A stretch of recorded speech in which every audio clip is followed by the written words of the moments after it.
Some of you may or may not know this, but I am a huge fan of Steven Universe, a show that came to Cartoon Network in November 2013. And since then, I've been watching episode by episode. Anyway, as the title of this video may entail, today we're going to be figuring out how powerful is Garnet. Well, I mean, for the first season, that is. We're not even doing the complete first season, just the first, 26 episodes, because I'm lazy. Anyway, we need a base feat to get started here, so let's use a simple one, lifting Steven. Now, how much does an average boy weigh? Well, according to Google, an average boy of Steven's age weighs about 95 to 100 pounds, and looking at Steven, you could say he weighs more. But it really doesn't matter how much he weighs, because these next few feats are going to blow anything I just said out of the water. Case in point, in the episode Ocean Gem, when fighting her clone, Garnet clashes at the other, and the shockwave created between the two makes a crater on the ground. Now, the place they're fighting is on the ocean floor, a place where there is a little over 15,000 pounds of pressure per square inch. So, the clash would have had to have produced well over that to, shatter it and make a crater.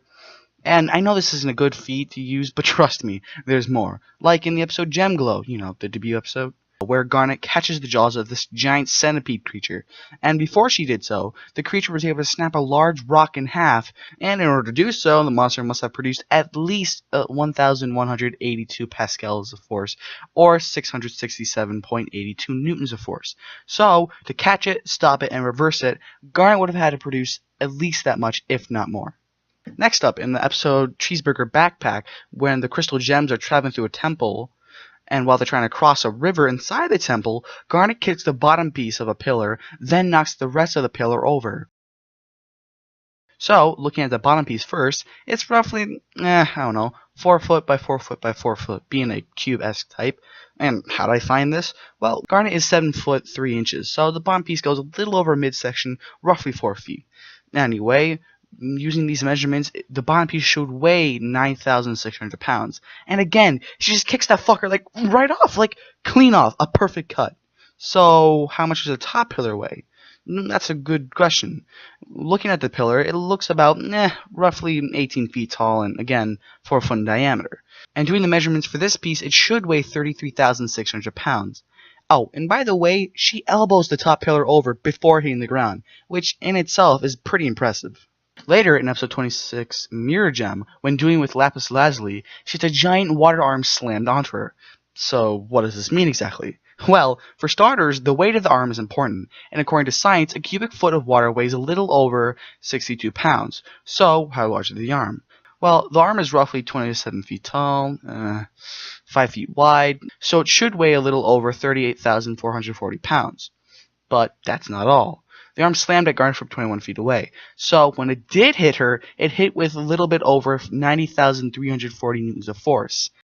Now, skipping back to the episode series Steven, Garnet is shown punching the floor till it crumbles beneath the gems. The floor itself is roughly 1,520 cubic feet, so it should weigh 230,000 pounds. In order to break it, Garnet punched the floor 5 times.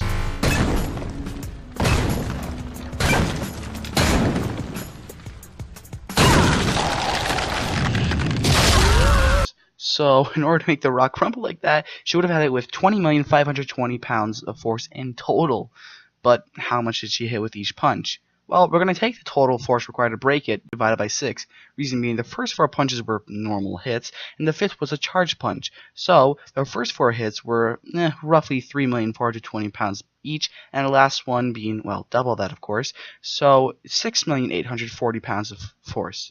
But this isn't even her best showing. Later in the season, episode 18, Beach Party to be exact, when playing a game of volleyball, Garnet hit the ball down to the field with enough force to create a chunk of glass. So, what did she do here? Well, this means she had to disperse at least 3 billion joules of thermal energy. And doing the math to find out how much force she had to put off at least 825 million newtons of force. This translates to a little under 185,500,000 pounds of force, and that's a little bit under 92,750 tons. And that's the same amount of force put off by the little boy bomb dropped in Hiroshima during World War II. And again, this isn't even her best showing. This is just the first half of the first season. So, yeah, that's how strong Garnet is during Season 1A. If you guys want me to find out how strong Garnet is in the other seasons, hit that like and subscribe button. And if you have any suggestions for other characters to look into, comment it down below. Anyway, that's enough from me. Thanks for watching, and I'll see you in the next video.